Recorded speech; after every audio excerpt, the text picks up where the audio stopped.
avec toutes les peaux que je vois dans ces zones où on cultive manioc. Allez à l'est, allez au centre, allez, venez au sud. On a assez de manioc. Mais la peau de manioc, c'est de l'or de demain.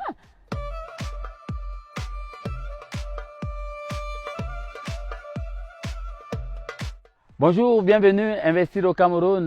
Je suis Ernest Claude Ewotindie, le chercheur indépendant, inventeur et promoteur de la farine qui est faite spécialement avec des épluchures de manioc. J'ai acquis un espace de 1000 m² et là tout à côté j'ai mis mon petit appartement et nous pensons mettre également une usine qui va produire de façon permanente et constante notre farine qui est faite à base des épluchures de manioc.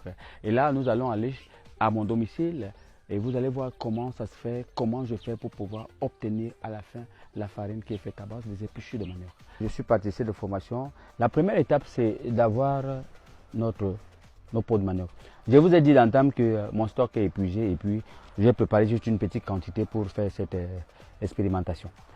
Nous nettoyons notre pot de manioc. Voilà. Et nous récupérons la partie rouge que vous voyez.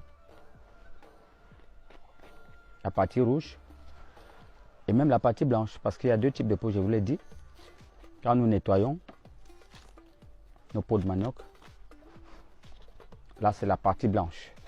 La partie rouge est déjà dans le seau. Nous lavons parce que avec de l'eau,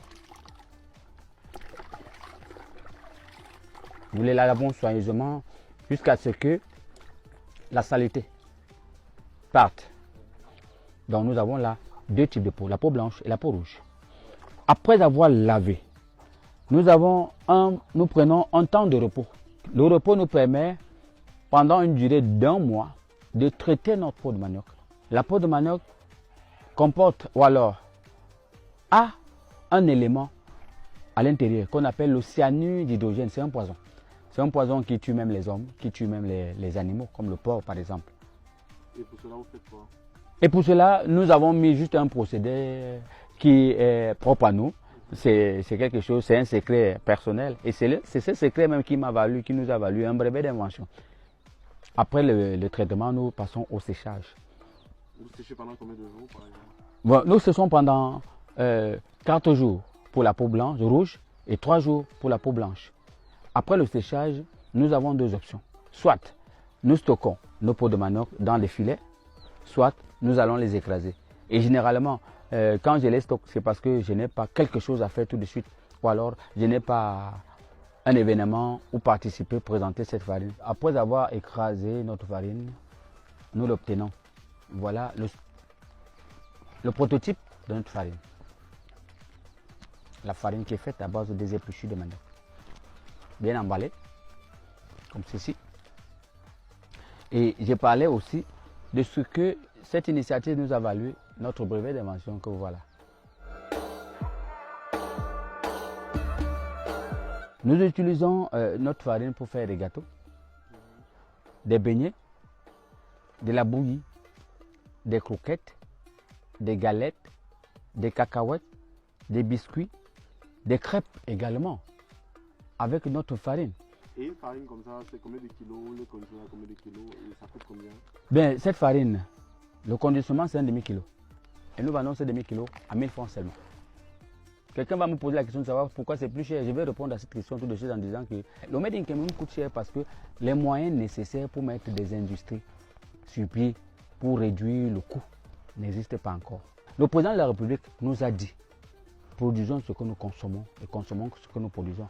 Voilà un échantillon, voilà un spécimen d'une farine jamais vue dans le monde. Dans le manioc, on peut trouver deux éléments. Il y a le sucre, il y a l'amidon. Par contre, dans la peau de manioc, il y a plusieurs éléments. On peut trouver le fer, on peut trouver le potassium, on peut trouver le calcium, on peut trouver la vitamine C, la vitamine D. On peut trouver bien d'autres éléments nutritifs. Donc vous comprenez avec moi que la peau de manioc, c'est la meilleure partie que le manioc lui-même. Le Cameroun est trop riche. Il y a beaucoup de choses à valoriser qui puissent nous sortir de la précarité. Donc, mettons tout en œuvre pour que justement cette farine issue de la peau de manioc que nous avons jadis été puisse être une farine où tout le monde devra être fier de notre pays, le Cameroun. Moi, je suis à Ebolova. Il y a des usines aujourd'hui qui produisent, qui transforment le manioc. Mais moi, je voudrais me retourner vers l'État pour dire à l'État, si vous dites par exemple à l'usine de transformation de manioc qui produit le manioc en Goulmacon de me donner la peau de manioc, que tout le monde jette, ça pouvait être quelque chose de merveilleux. Pourquoi? Parce que nous n'allons plus jamais jeter la peau de manioc, mais on va la transformer pour devenir farine. Et ça va permettre de nourrir une bonne partie de notre population dans le sud, à l'est, à l'ouest, dans tout le Cameroun entier. Alors, je n'ai pas besoin des milliards. J'ai besoin juste de cet appui-là.